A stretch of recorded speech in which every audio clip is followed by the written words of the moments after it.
Assalamualaikum warahmatullahi wabarakatuh. Teman-temanku yang saya muliakan, bertawasul melalui orang-orang soleh yang sudah wafat ataupun para nabi yang sudah wafat. Benarkah itu perbuatan syirik? Nah, kita sekarang menanggapi pernyataan ini, teman-teman, karena ada beberapa pernyataan yang mengatakan sedemikian, bahwa bertawasul melalui orang-orang soleh ataupun para nabi yang sudah wafat itu termasuk perbuatan syirik. Bahkan ada sebagian mereka yang mengatakan syirkun akbar, termasuk syirik yang besar. Dan rata-rata dalil yang mereka ajukan adalah potongan ayat Al-Quran surah Az-Zumar ayat 3. Potongan ayatnya saja yang mereka ajukan. Jadi potongan ayat ini diterjemahkan oleh mereka kemudian disimpulkan tanpa mengetahui konteksnya, konteks ayat itu sebenarnya membicarakan tentang apa. Lalu setelah disimpulkan, digunakan hujah, dijadikan dalil untuk menghukumi tawasul. Bahwa tawasul itu katanya adalah syirik berdasarkan potongan ayat ini. Nah, potongan ayat yang sering mereka sampaikan itu bunyinya begini. Ma na'buduhum illa liyuqarribuna ilallahi zulfa. Walladzina yad'una min dunihi, sedangkan orang-orang yang disembah selain Allah, mereka mengatakan, penyembahnya mengatakan, ma na'buduhum illa liyuqarribuna ilallahi zulfa. Tidaklah kami menyembah mereka kecuali agar mereka mendekatkan kami kepada Allah Ta'ala. Orang musyrikin dahulu, mereka juga bertawasul. Dalam ayat seperti kata Allah Subhanahu wa taala, mereka mengatakan ma na'buduhum illa liqarribuna ila Allahi zulfa. Kami tidak menyembah mereka kecuali mendekatkan kami kepada Allah sedekat-dekatnya. Ini sebenarnya membicarakan tentang orang-orang musyrik, perbuatan orang musyrik ketika mereka ditanya oleh orang-orang Islam, kenapa kalian kok menyembah berhala? Mereka menjawab, kami menyembah berhala ini supaya para berhala bisa mendekatkan kami kepada Allah Subhanahu wa taala. Nah, ini kemudian disimpulkan oleh mereka, orang musyrik itu bertawasul. Lalu tawasul orang musyrik itu diklaim sebagai perbuatan syirik oleh Allah Subhanahu wa taala. Padahal ketika kita cek ayatnya dari awal sampai terakhir, utamanya pada ayat yang terakhir di ujung ayatnya itu akan membicarakan konteks ayat ini sebenarnya, teman-teman ya. Oke, sekarang kita langsung bahas. Saya membawa kitab Sofwatut Tafasir jilid 3 Sohifah 1060. Langsung saja, bismillahirrahmanirrahim.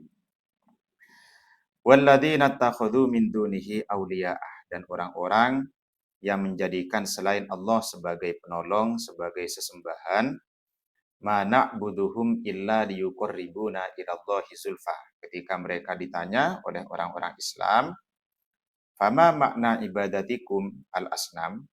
Apa tujuan kalian menyembah berhala? Pertanyaannya seperti itu.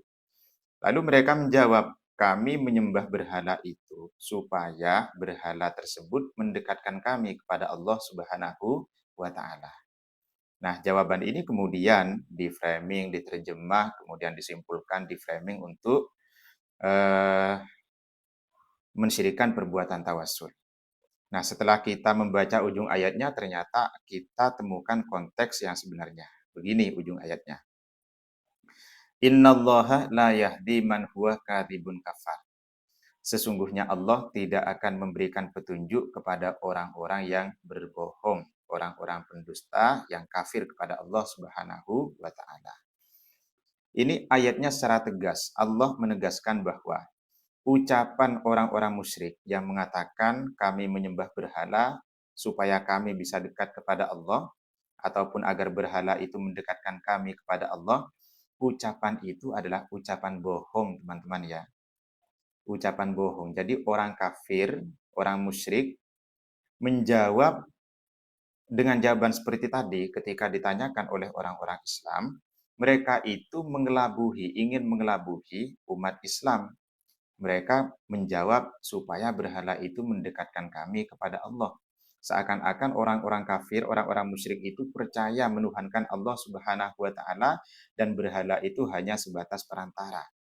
Nah, ini adalah bohong jawaban yang semacam ini. Jadi Allah sudah menyatakan ucapan itu adalah ucapan bohong. Ini. Di dalam tafsirnya dikatakan wa fil ayati isyaratun ila kadibihim fitil dakwah. Jadi pada ayat ini memberikan petunjuk mengenai kebohongan orang-orang musyrik tentang pengakuannya, tentang jawaban ataupun statement mereka yang mengatakan mana buduhum illa liyuqarribuna ilallahi zulfa. Jadi mereka itu berbohong. Nah, bagaimana sikap kita dengan ucapan-ucapan yang bohong? Ucapan yang bohong itu, sikap kita mengenai ucapan yang bohong itu ya seharusnya tidak boleh percaya, teman-teman. Itu adalah sikap kita mengenai ucapan-ucapan yang bohong, ucapan dusta. Kita jangan percaya. Nah, ini teman-teman sebelah yang mensyirikan tawasul, mereka itu percaya dengan kebohongan orang musyrik. Nah, ini kemudian mereka menjadikan dalil kebohongan orang musyrik dijadikan hujah. Orang fasik saja ketika memberikan berita itu diperintahkan untuk tabayun. Inja akum fasikun binaba'in fatabayanu. Kita diperintahkan untuk klarifikasi. Jangan langsung mempercayai beritanya. Nah, ini jelas-jelas orang musyrik. Kemudian Allah sudah menegaskan mereka itu berbohong.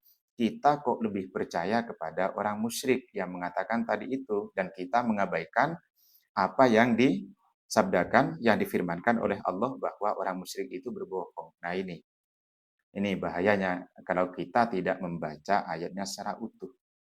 Jadi sekali lagi, orang musyrik itu berbohong yang mengatakan mana buduhum illa liyuqarribuna ilallahi zulfa. Sikap kita ya jangan percaya, apalagi dijadikan hujah. Jangan seperti itu, teman-teman. Saya kira itu saja. Assalamualaikum warahmatullahi wabarakatuh.